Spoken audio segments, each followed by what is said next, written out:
So it makes sense to me to start with pre-production, and the specific area that I want to start to have this conversation. Cristina, I am so happy that you're here for this panel, and here's the reason why. I think that historically, through some of these events that have happened over the last few years, styling tends to be underrepresented, and I think some of that has to do with stylists don't always interact directly with the technology in the studio, and some of these conversations tend to be focused around technology. Talking about post-production, though, a stylist and needs to know a lot of information and needs to have some input on this process. So what are some of the most critical pieces of information for you in order to effectively plan a shoot? Okay, first of all, I think one of the main issues that stylists face is fitting and sizing. There's sometimes that is not, if it's not possible to do the fitting the day before, you just face the same day that the model is probably too skinny for that sample. So you really need to apply a lot of tricks, which it takes time. So then becomes another problem, that is quality versus quantity. The targets are quite high in some studios, and you need time to make that garment look good if it's too big. You need to clip it in a good way, because you don't want to change the shape of the garment. So also I found along the way that the stylists, they don't have usually the properly trained for that. So I learned along the way, but it's very important to train the stylist, because if the garment is well fitted, then post-production will be a lot easier for the retouchers. And if the garment has, for example, like a print that is impossible to retouch, it's very important to actually work on the moment that you are fitting on set for the model. Access to garments, seeing what they look like has a huge impact. Yeah. And the thing I think that's really interesting about styling is we're talking about multiple days of prep work in order to produce a great shoot. Sometimes you don't have okay, we're talking about idealistic terms, what you need, not what we have, right? That's what we're talking about here. But we're talking about, I mean, in addition to having access to the product, if you've got a big shoot, if you're a big studio, if you've got a lot of garments, you're talking about maybe a day's worth of steaming alone. I've worked in studios where you had people who steamed garments all day and spent their whole day doing just that. Not to mention shopping for additional garments to complete looks, some of these things. It depends on the project, of course. It's sometimes takes weeks to do the fitting, because you have to build up like a pre-styling guide in order for the stylist on the day of the set following that pre-styling. I've been doing that for PVH. And it's perfect because for the stylist on set, it's a guide to follow, so it's a lot easier. And they have also assistants on set, which is really wonderful. But there's other studios that they don't have any assistants, and you don't have. You have style guides, but most of the time are outdated, or wrong, or missing some garments. So actually, okay, this garment is not here. How do I have to do? There's no reference. And then plus you have to steam everything by your own, so it's a big challenge. So it always depends on the studio and the project, but we need help, Right. Let's jump over to Faye, because this is another area that I think is really important to think about, including post-production in the pre-production process. Faye, as a head of post-production for your organization, there's a lot that you need to know before any picture is taken. Can you kind of tell us some of the most critical pieces of information that maybe people don't think about that you need to be aware of? Absolutely. So to build on your analogy, I see retouch as the getaway driver, that you get in the car and we're like, great, where are we going? And then you'll say that way. And, sorry, it's a one-way street. We can't go that way. We can be the bearers of bad news sometimes, and we don't want that. So even the smallest things, I don't think there is a question too small to put in front of your retoucher, because there's so much background work that goes into delivering something that if you give it to your retoucher, that one person right at the very end that's bringing all of your ideas together, and they don't know what you were trying to achieve, then we might go in the wrong direction, because a lot of what we do is quite subjective. So I don't think there is actually a question too small to loop a retoucher back in, especially with styling. We'd love to see more stylists in post-production. We would. And from Marysol and David, let's take a little bit of a zoomed out look. What are you both thinking about? We'll go Marysol first. What are you thinking about when you're thinking about pre-production? I guess the specific thing I want to ask, not what are you thinking about, there's a lot to think about, but how are you making sure that all of the component parts of the process are getting exactly what they need? What's the most effective way that you've found to do that? I think to go one step before, it's my take in doing a lot of production for a lot of years, is we tend to think we have to do processes or roles and job descriptions that are up to, in order to be efficient, everything needs to be standard. It needs to happen in a certain way, and we try to make everything in that way. And I think the first question you have to yourself is actually, how big is the car I'm going to take at the end of it? And do I have place for 3, for 5, for 8? And depends on what's the size of the car and what I need to do. Then I need to figure out who's vital for this project to happen, because sometimes we ended up thinking, oh, sorry, please don't kill me what I'm going to say, but the creative always needs to be supervising. Or sometimes when you're doing e-com and you're just doing silhouettes of things, no, actually what you need much more is the stylist or the retoucher or the person that is going to be putting the thing with the pins, right? Mm-hmm. And sometimes you're going to do an editorial and you need stylist and you need the creative, but maybe the digital cropper can come later on. I think that's the thing, that you have to cook the dish you want to do, not just say, oh, because everything needs to have salt in it. Not really. Mm-hmm. And I think we don't have that flexibility still so much inside us as to think the projects as the project.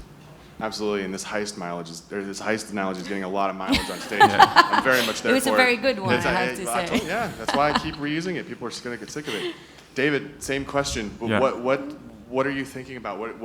How are you trying to ensure that you even know the questions that you need to ask to give that information to your team to make sure that everything goes off without a hitch?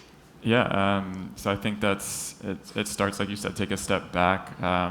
Even before pre-production even starts, working with your cross-functional partners to really understand what they need and making sure that that brief coming in includes everything that you need to then execute, right? So if you have all the right information up front, you as a producer can pull all of your levers. Okay, so it's this type of shoot, I need this type of DP. It's this type of shoot, I need this type of photographer and stylist working together.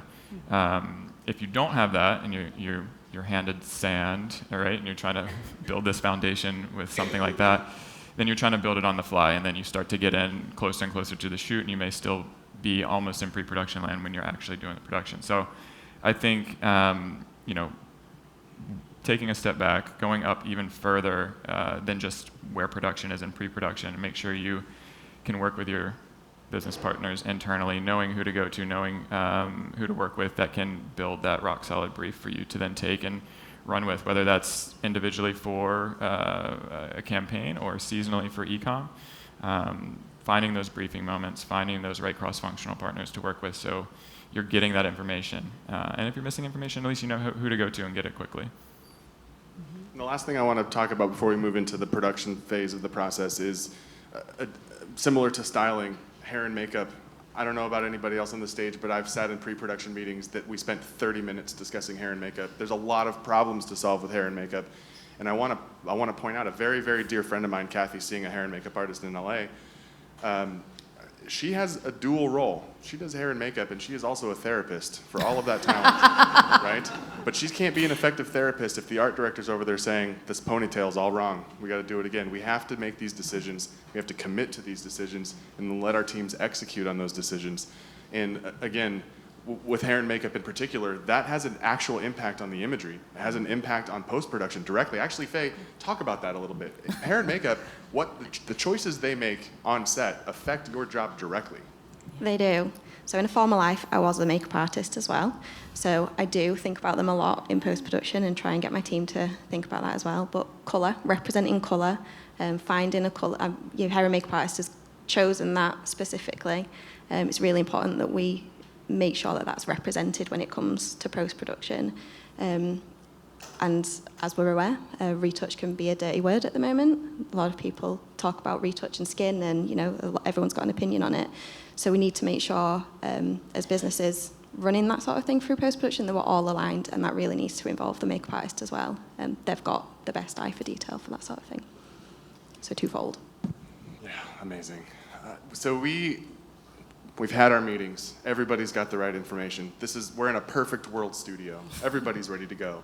The day of production, or the day that we break into the bank, whatever you want to use. The day of production, we've got all of this planning. Everything goes off without a hitch, right? Nothing unexpected happens, right? When we get into production, something's going to go wrong. I'm being facetious. I was hoping that line would get a laugh and you guys didn't bite on it, but there are always things that are unexpected. My favorite one, where's Ryan? Somewhere around here. Yeah, my favorite one is lunch not getting delivered. Ask Ryan and I about that day at the studio that we ran together. But the day of production, we've got the things going on. I lost myself a little bit.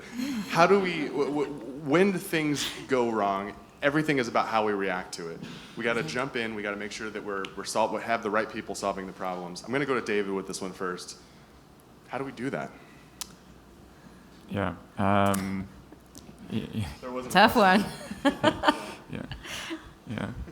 Am I taking this one? Yeah. Sorry, I maybe didn't hear you. I was going to David. No, that's why we have a job, right? So, like we were talking about before in pre-production, you want to use as much of that time, or get as much of that time to prepare for the day, right? So that's the day the lights go on. That's that's the day we've been prepping for. So you want to make sure that you have all the upfront information, you put the team together, you feel as confident as you can going into that day. Because as the producer, if you're not confident or you're nervous day of, everybody else is going to be nervous day of too. So you want to make sure that you feel confident going into that day. And then as far as the question about what happens when things go wrong, that's part of your preparation, not just for that shoot, but as your career through production, making the right contacts, knowing who you can call on when something goes wrong. As a producer, you may not have all of the individual skills. Like if the photographer is sick and they don't show up, I might not be able to step in and take those photos. But who can I get to? Is the Digitech someone who can step in and take those photos? Do I have someone on call and someone on backup? Cristina, can I call you out from this morning? Can I share the story from? Yeah, of course. So a good example of when something can go wrong. I was taking the lift down this morning from our hotel, and Cristina was taking it up. I was taking the stairs down, Yeah. and when I arrived downstairs, I was like, okay, this is the emergency exit, so I'm wrong. So I started with the lift. Yeah. Up So I and was like, down. oh, well, maybe she's going to get something. And then I went back up because I forgot something. And she was still in the elevator. So I was, as a producer now, I'm getting concerned that we might be missing need to our help this person. editor, and we might be missing a person of our team today. So, immediately started thinking, how can I help this person? Is there another person I can call to get them on sitting here today with us? So, you never know what's going to go wrong on day of. I wish we would or would know that. That would make it so much easier. But I think to sum up, you just want to prepare as much as possible for all the things that can go wrong. And then the things that go wrong that you didn't know were going to go wrong, you try to solve those as quickly and as professionally as possible when they happen. One of the things that we talked about as we were getting ready to prepare for this panel, specifically on the production day, is, over the years in e-commerce creative production, we've gotten really good at doing this really fast and pretty cheap, and we've tended to try to run pretty lean. I think we all agreed when we had this conversation before that there's a lot of value in having just a few extra sets of hands. Hiring an assistant, not even necessarily a styling assistant or a production assistant or an assistant for the Digitech or photographer, but just somebody who can be there when there's something that goes wrong, who needs to do something. And one of these things, it's a silly thing, you guys. I get it, it's a silly thing. But having one assistant whose job it is to just go around and kind of like tidy up, and that's it, that's all they do, can make a huge difference. From your guys' perspectives, and we'll just go all the way down the line, starting with you, Cristina, how important is it for you to just have an extra set of hands to help you get things done? Well, it saves a lot of time. You focus on what you have to do. It's actually styling and making the garment to look perfect. You don't need to worry about, I have to steam all these items, I have to cut the tags, I have to do all this preparation on my own. And it's not necessary. You need to focus on your job. I think all this preparation, either you do the previous day, I don't mind to do it at all, but the same day is a little bit too much because it's a lot. So yeah, a pair of hands would be really helpful. Marysol, what would it mean for you to have on the day of production? What would it mean for you to have just somebody who was just there to help you with whatever you It needed? would be fantastic. It would be really fantastic. I think, of course, that as much people as you can have in the sense of experts, hands, people that shows other people how to do stuff, people that it's learning, it would be amazing. I think then in the day-to-day, we all have limitations as they may have. So I always go back to the beginning, which is you really need to do as much as on a shoot, everything can happen. You really need to go to the prep. And if you do that part well, the possibilities of something happening here are much, much smaller. So it's just about when you are planning really, really well. I always found very funny that when we are in a production and something happens, but says, no worries, we'll fix it in post-production. No magic, bring post-production to the beginning of the story and they will tell you that background's not going to go well, that hair cannot work with this wind, a lot of things. And then you can really have just the people you need in doing the job. Because sometimes the hands extra for the stylist is the day of the shoot, but sometimes it's days before. It's actually when they're putting together the looks. So it's about thinking really, what do I need? Who do I need for this to happen perfect? And for everybody to understand something that he said before, very important, what are we doing? Like so many times you're in a shoot, you have a lot of people running around. It's like, what are we doing? Like, guys, what are we doing? Yeah. We're going in different directions. You have to make the team know what you're doing. You have to have the right team, and you have to involve everyone to say what they need. Let's just say, oh, I bring her to the meeting, and she's blah, blah, blah, but I'm not listening. I have to actually be applying. Yeah. Absolutely, yeah. And I think I don't want anyone here to think that I'm advocating for bogging down your creative teams in meetings all the time. Absolutely. It's about, like, to your point, Marysol, it's about, one thing is having effective meetings and understanding who needs to be there, but if they need to be there, they need to be there. Yeah. David, I'm going to twist the question a little bit. Do you have an example of a time when having like an extra person around, an assistant or something, just absolutely saved the day? Of course. I think in general, I know we talked about this before, I've gone through seasons now where we didn't have that extra hand, and now we do, and it's just night and day. I think there's, and you'll hear me talk about it, there's the elements that we'll talk about is, all the numbers and, how efficient can we be, all the KPIs.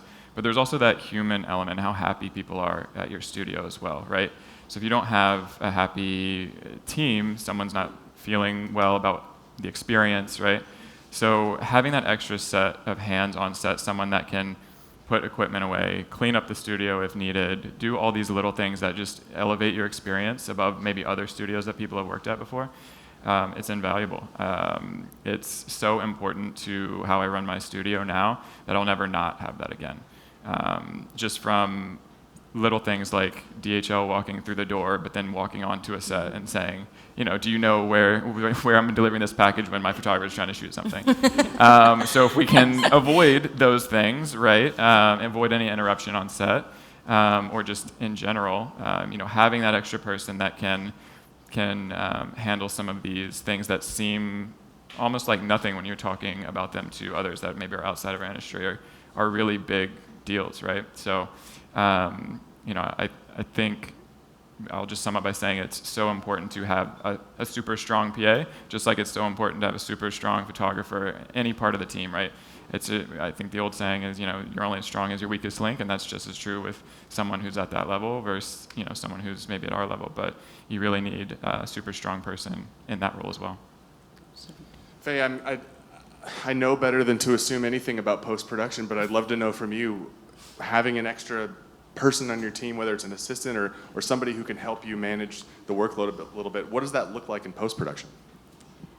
Well, until we haven't heard of the term "we'll fix it in post," I'd say it's critical in retouch, because there's always what we call them surprises. There's a lot of surprises. That can be a 5-minute tweak, or it could be something that was perceived as minor that's actually going to add a week plus to your deadline.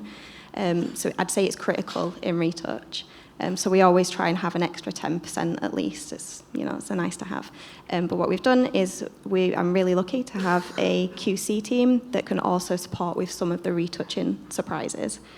So that's really helped as well. But yeah, absolutely critical. Wouldn't that be a dream if we all had extra capacity in every department? But even if it was elsewhere in somebody else's department, maybe they could feed the messages back to post-production. So I feel like we'd benefit as a team regardless of who had that extra pair of hands, I think. I probably only have a short amount of time before we get to Q&A, and I want to get us into post-production really quickly. So one thing that I want to specifically ask and make a connection that might not be super obvious, styling and post-production. It may not seem like there's a relationship once those images get into post-production, but I suspect that might not be true. Faye, do you find yourself needing to engage the stylist team sometimes to maybe understand what's going on in the images and make sure that you're doing the right thing true to their vision? Yes, absolutely. We put a lot of trust into our stylists, so we don't know how things are meant to fit, but that's a problem. That's because there isn't that sort of a given that a stylist will come down and sit with a retoucher. Colours, again, but absolutely that fit is key. Not every studio has the luxury of having fit days or seamstresses, so sometimes it falls on post, but we don't know. So it's even as far as, maybe liquefying somewhere because we think it doesn't fit, and then it fails QC because actually it's meant to be a loose fit. The real basic stuff actually might not crop up if we had more communication between stylists, I think.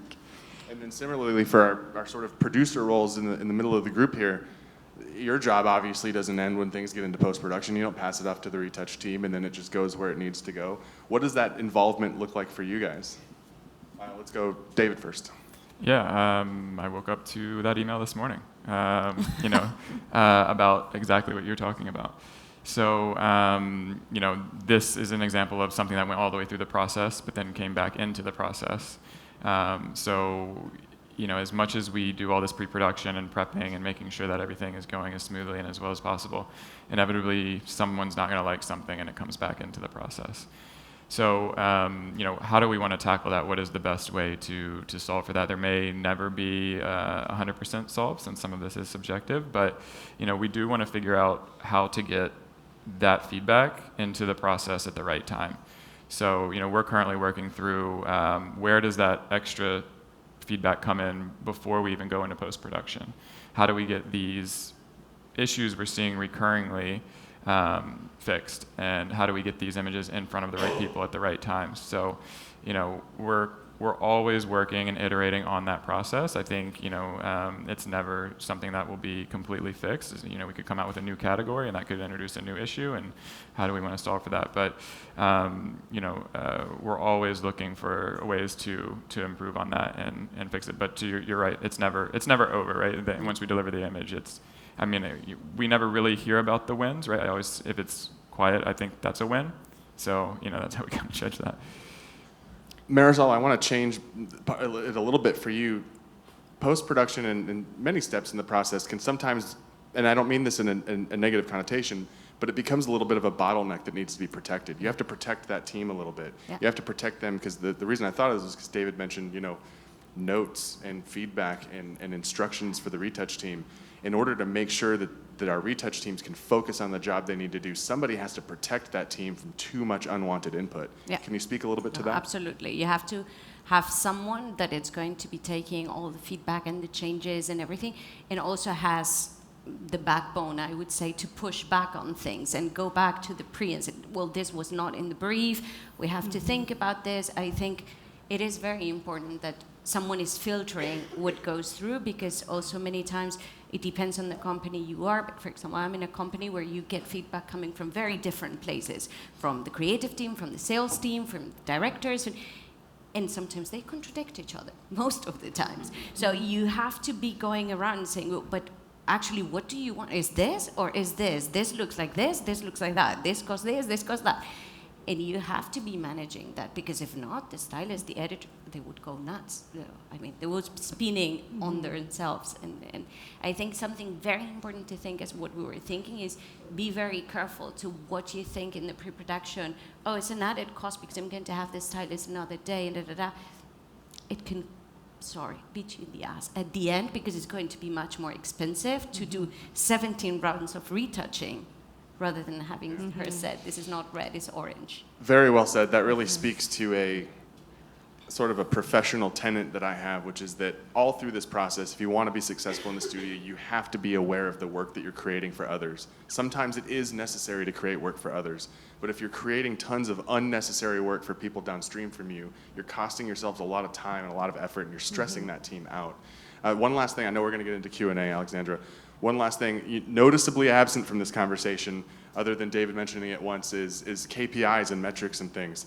Those things don't factor into us making the shot happen. It really doesn't. We figure out how to make the shot happen, and we build our KPIs around that, because as Cristina said early on, there was a push for a long time to produce as much as possible, as fast as possible, as cheap as possible.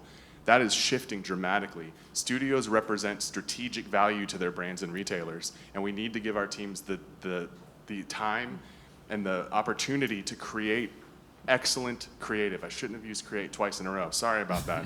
But to make excellent creative, because the creative is going to be how you win as a brand or retailer. It's not going to be anything else. There's no serendipity when you're shopping online. You have to have something that really inspires somebody to spend their money. Or in other words, our heist team needs to be reaching into people's wallets, and we have to have excellent creative to make that happen, right? So let's get into Q&A. Oh, we're not done. Don't start clapping. We're not done. You have questions, and we may have answers. I can't quite see I'm gonna go over this way. So our first question is, anyone in the panel using Digitex on shoots? If yes, what is their main assignment for the project? I think we'll kick this one to David and Marysol. If you have anything to say on that, you can follow up after David. So to answer the first part of the question, yes. We actually have, at our on-model studio in New York, we actually have 3 on-model bays, and we have 1 Digitex supporting all of the bays. And their main responsibility is it's a hybrid between Digitech, photo assistant, knowing the equipment, and really helping out the on-set teams for anything that's within that part of our process on set, so file naming, file transfer, and equipment related for the most part. Yeah, for us it's very, very similar. We also have them, but I think we have to improve into what they're doing in the shoots. Because their importance is crucial to, you can shoot amazing things and then everything's wrong from a format perspective. You start from the beginning. Yeah, in an on-figure production, I think a Digitech is really critical, because I come from product tabletop background. I'm a tabletop photographer for a very long time, so this isn't really my world, but a Digitech's job is to focus on the technical, because the photographer has to maintain the relationship with the talent on set. That's how you draw out the best imagery there. A few of you have a lot of international experience. How does cultural differences play into making the shot happen? Who wants to take this one? Anybody got anything to say about that? Yeah, I mean, I'll jump in quickly. On set we're working with so many different types of roles. Photographers, Digitex, stylists, and so on. And then so many diverse backgrounds within each individual. And even just with internal people and freelance people. So there's so much going on set. And the way that I like to try to take some of that nuance out of it is to leverage some of our technologies to get our processes in place, make sure they're rock solid so everyone's looking and working from the same thing. But yeah, that's kind of how we work with it. Yeah. Anybody else want to mention cultural specificities when you're making the shot happen? We got a lot of questions here, so we don't have to continue on with that. We can come to the next one. Let's see. Can you share I have a war story that I'll share really quickly. A war story from one of those crazy days when everything went south. And how did you handle it? So Ryan and I worked together at a commercial studio, there you are, in Los Angeles right before the pandemic happened, and we had a shoot where our videographer showed up hungover, the camera wasn't working correctly, and then lunch didn't get delivered. And the truth is, I don't know if we handled it. The shoot got done, but I don't know how we got out of it. You went and got lunch. Ryan left the studio, he went and picked up some lunch for everybody. I kind of smacked the videographer around a little bit and got him to snap out of it. And then the camera thing, we figured out the limitation and we dealt with it. But it's you have to expect that those kinds of things are going to happen sometimes, and just be adaptable. I think the main thing is there's not a lot of don't get bogged down in finger pointing, because that's not going to solve the problem in the moment at all. You just have to get through it. What precautions do you put in a photo studio to avoid repetitions? Because in retouching, it cannot be fixed. For example, formations, a retoucher advising. I'm not sure if I understand this question. Does anybody want to elaborate? Who submitted that one? Okay, we'll move on. Sorry about that one. It's about reshoots, probably. Yeah, I'm not sure about that one. What tools do you use to ensure all post notes on set are transferred to the post team? Let's go, Marysol. How do you make sure that the right information is getting transferred to the post team? We don't use tools. We have the post team in our meetings. I mean, for us, I would say in our team, the team does this quality control, retouching.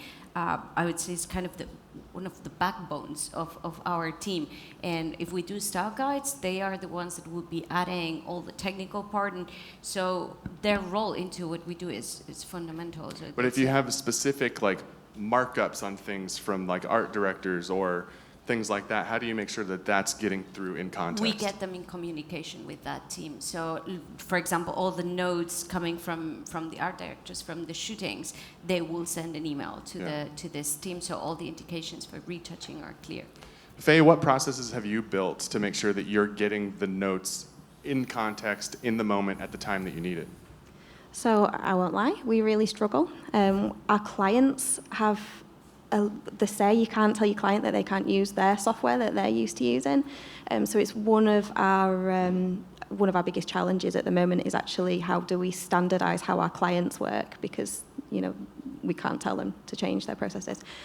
So actually what we're thinking of doing is gathering, like maybe there's something that all of our clients use more than one, maybe there's one main thing, getting all the information, but also potentially having a team for efficiencies that will gather the information, put it into a format for us. So we're used to seeing that standardized template. It's tricky, it is, but we've probably used every system there is, because one of our clients will have used it eventually, but that's an issue.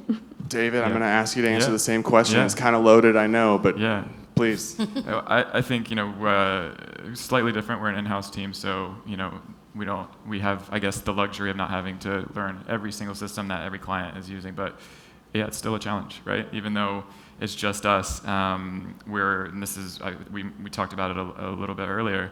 This is something that we're currently trying to improve on. When, where, who, how do those notes get to our post-production team?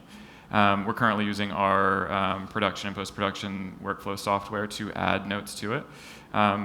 But then again, those notes are coming directly from our on-set team, which is in New York, but our director of styling is back in Vancouver. So how do we get her expertise on those images in a way that doesn't slow down our process? As you can imagine, being in 2 different studios, 2 different countries, can cause problems, especially with communication. So that's what we're solving for. That's the email I woke up to this morning. This is the 3rd time we've had to lengthen this pant. Why are we doing this again?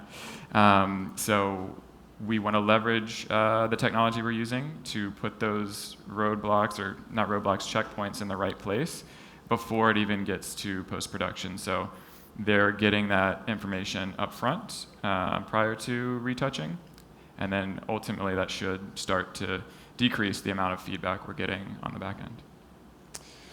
Excellent. I think that's about time. Can we answer a few more of these questions? Who's going to give me the thumbs up on that, or are we done? We got a couple more here.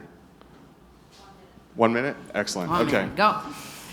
What Tuesdays are pre-production? How do you make sure that information between the teams are shared in the right time when you have running production? Short meetings on the side, templates, workflow systems? That's a great question, because we said, let's get everybody in the room, let's talk about it. But somebody kind of has to be responsible for aggregating that information and make sure it's being routed to the right place. So anybody want to take this one first? Marysol? Yeah, I think the first thing you need to make sure the brief is right. So when you get the brief that is right, and it really has everything that wants to be done, then you see, okay, who I'm going to take in my car. And from that moment on, you start having those, normally what we do is the side meetings with the different teams, and depending on what they are going to do, maybe stylists with retouching with the photographer, and we put them together to talk specifically to the parts that are related to them, right? David? Yeah, I think it's the second question here, right? The second one up from the bottom, but starts with pre-production. Columns. Yeah. So this is the one that we've talked about a lot in the past. I'm a big advocate of workflow systems, especially if you're working with large teams, again, in 2 different locations. Making sure, we talked about pre-production specifically for a shoot. And then again, I talked about taking a step back even before that, having almost a pre-production, not just meetings, but workflow, right? How do you get all this information from the individuals that they know? Photographer knows exactly what they need to do. Stylist knows exactly what they need to do. Art director knows exactly what they need to do. But they're not always great at communicating that back up. So I think us as creative operations people, us as producers, is pulling that information out, understanding that information, and putting it in a system that can then flow, right? So no matter who's on set, whether it's a freelancer, internal person, they have all of that same information, and you're really using that information to create your workflow, specifically that works for your team.